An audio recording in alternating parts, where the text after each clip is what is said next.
One of the coolest things that I found with the Tesla is, I think what everybody finds cool too, is the key of the Tesla.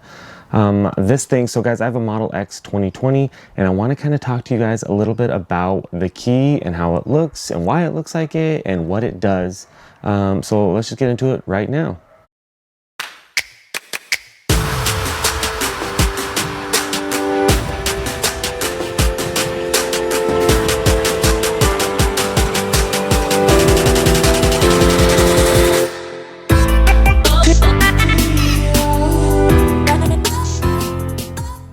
What's going on, guys? Welcome back to the channel. I'm Jeramie with Jeramie Photography. Yes, it's a photography channel, but we do a ton of unboxing and tech stuff, so just stick with me for it.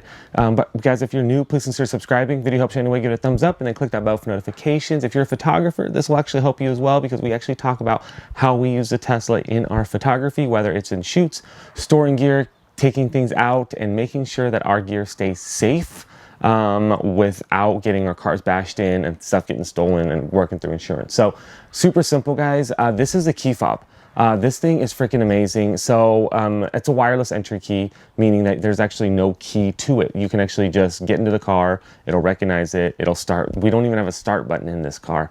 It'll recognize it and it'll be ready to turn on. You hit the brake, the car is on, and then you just go into park, shift, reverse, or neutral. Super simple, right? So as I bring this closer to you guys here, this thing is freaking awesome. So I do have a case on it, so imagine it without the case. I have to screw the case in, but I got these from, like, I want to say like rpmtesla.com or something.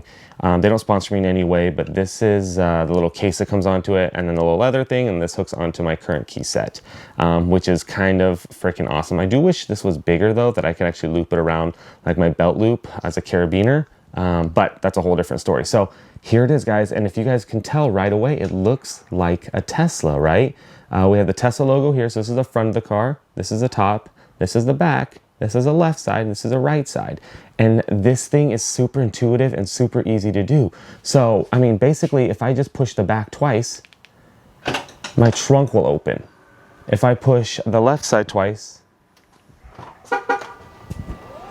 that will open. If I push the front twice, it'll open twice again. Passenger will open. Boom. So now all my car doors are open with just the push of a button, right? So I don't have to do anything. And I think the range is pretty far. I've done this at like 200 feet and it's been cool. So all my cars are open. Say your kids leave or whatever, you push the top 3 times.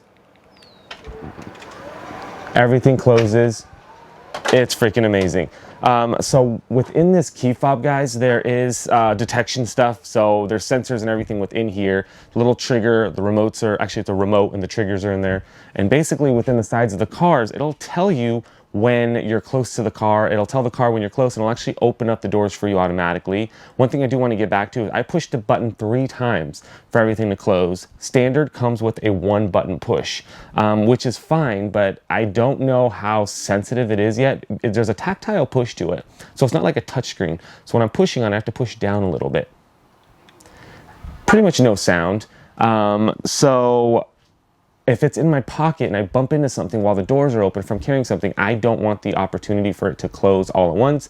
Yes, there are sensors in the doors. Yes, it'll stop it from completely closing or opening, but you never know. You don't want somebody to walk in and hit an eye or something, especially on the Falcon door. So I turned that setting off, and now I have to hit it 3 times to lock the car, which I think is amazing that they even have that option in there. Okay, so the car right now is turning on and off. If you guys see in the back, it's turning on and off because it's detecting a key. Amazing. It just basically sits in my pocket all day, and then I just go into the car. I can turn it on, turn it off, and do whatever I need to drive and drive safely.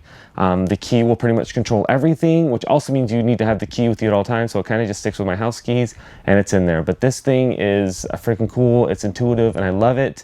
I have to get used to keeping it in my pocket while I'm driving, because I will throw it in a cup holder or something and I'll forget it and walk out and just forget about it. So far it hasn't happened. I don't know what happens if it happens.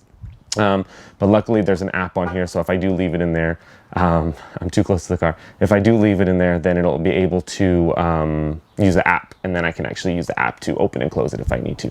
But thank you guys so much for tuning in. Hope you're having a good day. If you have questions, comments, if you're a Tesla owner, I'd love to hear some tips and tricks. I'm a week into this, so I'm learning a lot. Thanks, guys. Talk to you next time.